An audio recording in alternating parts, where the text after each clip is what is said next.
Hey, so as all things go, there is learning curves when I'm trying to go live for the first time on multiple platforms, and I thought I got all the kinks out, but obviously not. Realized that here on YouTube I have to request my first, for my capability of live 24 hours in advance. I missed that memo. Anywho, so I'm gonna upload this pre-recorded one. Shame on me. This is learning. All this is learning. But why I'm posting this a little belatedly from what I promised people, and the fact that it's not live, I do apologize. I will try to get all that situated so the next time I choose to do one, it'll go smoothly. But I'm here because this is my launch day of my Kickstarter for my book, The UnderRealms. This is the first time I'm doing a Kickstarter to assist with a book launch, and so it's very new to me, and also trying to get the feel of things. But I've spent a number of months preparing for this one, and hopefully people like what I have to offer. Now, if you don't know about my books, this one that I'm featuring is The UnderRealms, which is book 3 of the Jed Chronicles. The Jed Chronicles is a young adult adventure fantasy, portal fantasy, epic fantasy, noble bright, clean fantasy. I'm sure I'm missing some of these other tags, but it can fall into a whole wide range of fun stuff. It deals with the magical multiverse with 12 magical planets. Each one has multiple dimensions, and each of those has a very different vibe. I base a lot of my fantasy off the fact that I love mythology, especially from all around the world. You may have seen some of my my little creature feature videos here on this platform, because I love learning about mythology in general, and of course I love writing fantasy. In this book series, as I said, each of the realms kind of has almost its own vibe. A lot of them are based off mythology, so if you like Nordic stuff, there's definitely a realm in and around focusing on that. If you like Chinese lore or Japanese or Indian, like Hindu, if you like Greco-Roman, we have stuff like that. But I also have fun realms that are just, well, I'm a person who loves dragons, so I had to create a world of dragons, because why not? Other people may not like dragons, that's fine, but I love them, and so I had to have a whole world for dragons. But kind of going back to the point, it is a first-person kind of perspective where my main character arrives in the first book on a planet that is not Earth, and she's quickly approached and told that she might be this prophesied hero, this potential savior of the universe, and in order to prove that is indeed the case, she has to go through 12 different tasks, one on each of the planets. If she succeeds in all 12s and earns the prior items of the previous hero, then she is given that hero's title, which is the Jed. And it goes from there, because if she is the Jed, that means bad things are on the horizon. Something's going to threaten the existence of this magical multiverse. Cool stuff. So I'm gearing up to launch the 3rd book later on this year. This Kickstarter is here to help with that.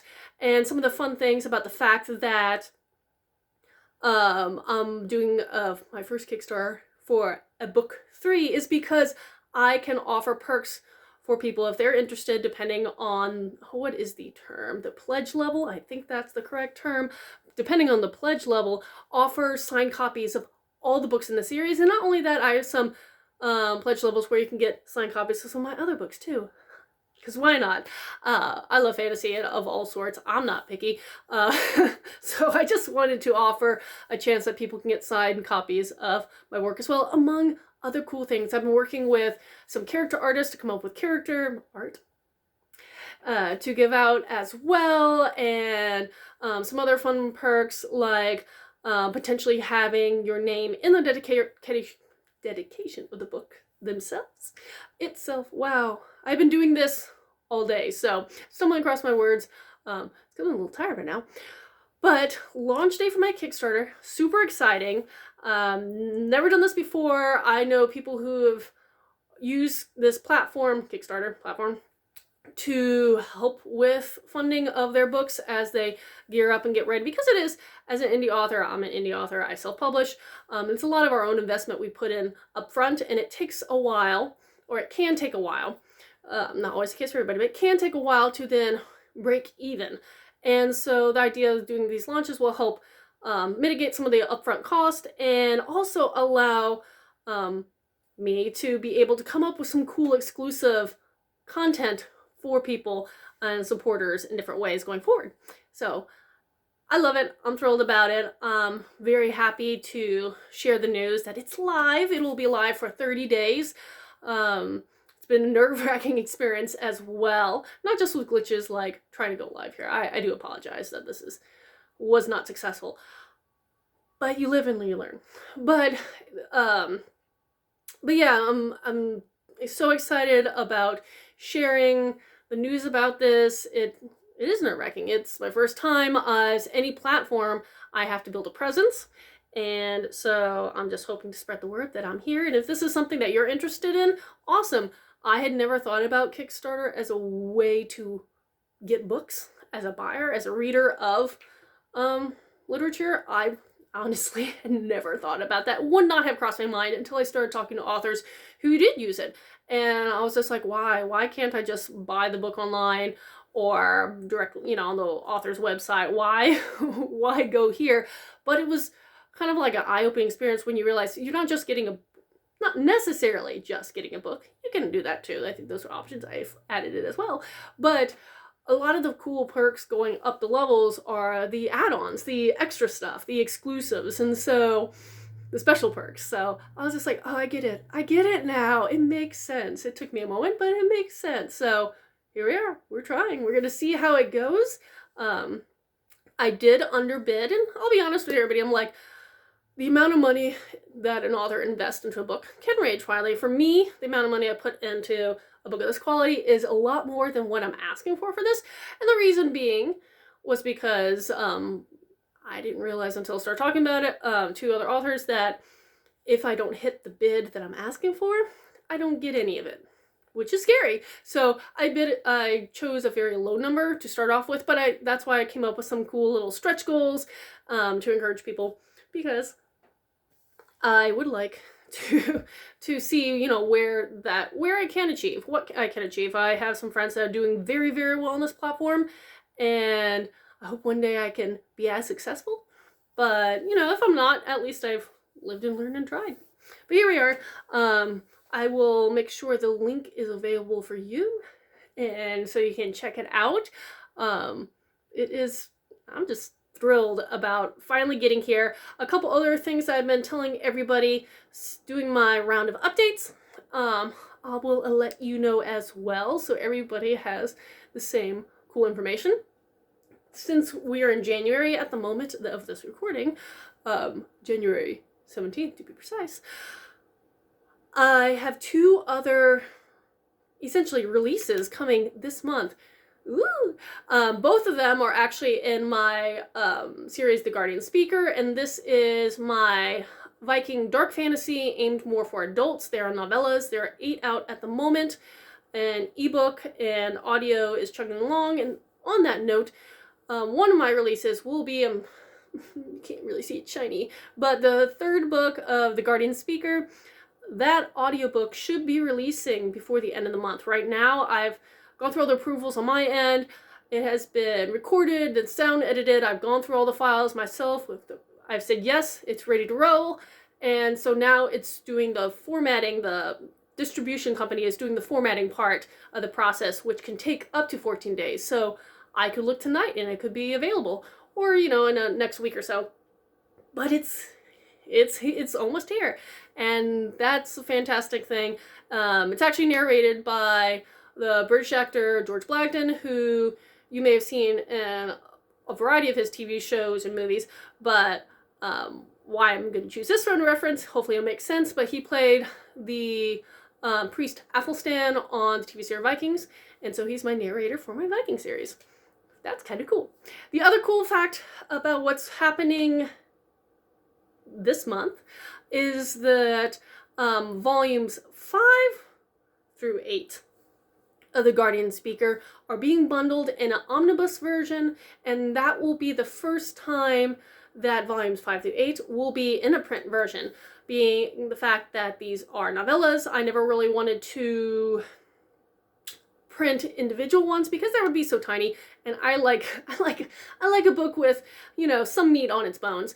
And so I release them in ebook first, and then when I get a set of 4, I bundle them together into a print version in both hardcover and paperback, and release them that way as well. And an omnibus version, ebook version too, if someone wants to just buy 4 in 1 with a click. I understand.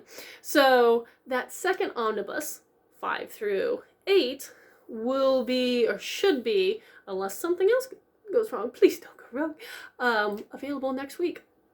Maybe even before next week. It'll be next week. And so, yeah, so 2 more things that are occurring this month. So January is very busy for me right now, for good reason. The holidays were almost nightmarish because I was pushing to get all this kind of situated. So, but yeah. But the point being, today is my launch of the Kickstarter.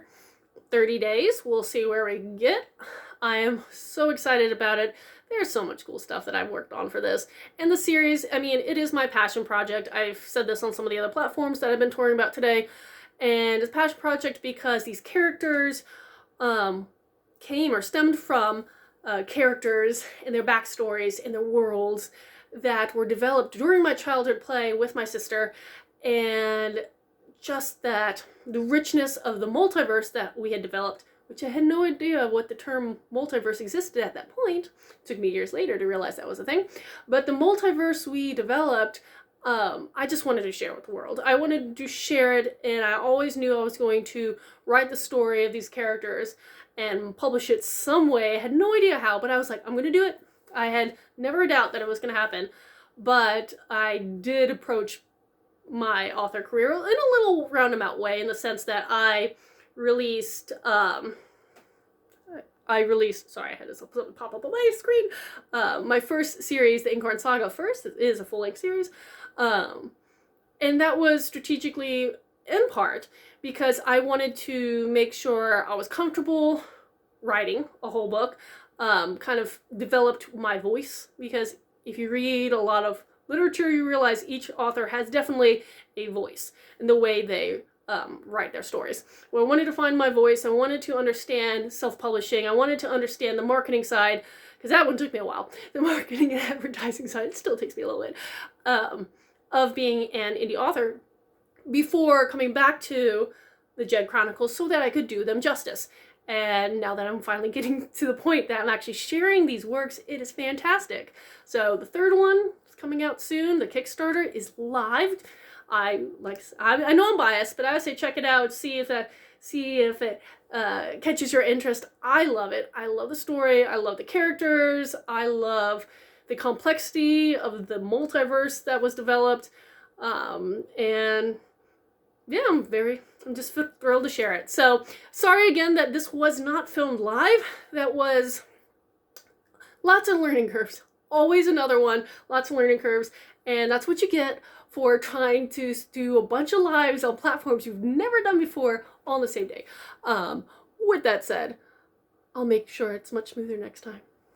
But thank you for listening, if you've listened this long, and yeah, I'll try to make sure I can figure out how to affix the appropriate link to this, and it'll run through, I don't have my thing in front of me, shocking, February 16th. So, check it out. Thanks.